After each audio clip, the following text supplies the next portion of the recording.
Welcome to the Learning Pines YouTube. We hope this video helps. You'll begin by picking the right audio sources so nothing is silent. First, choose your microphone and enable system or loopback audio in your operating system.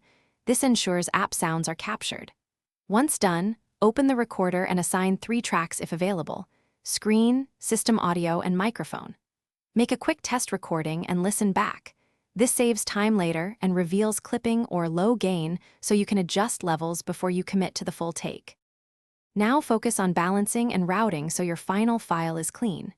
You should set microphone gain low enough to avoid distortion. Aim for peaks around -12 to -6 decibels.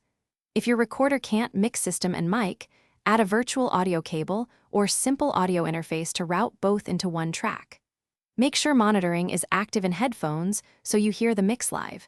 This helps you catch background noise, echo, or level mismatches while you're still recording. Wrap up by stopping the recording and reviewing the audio side by side with video.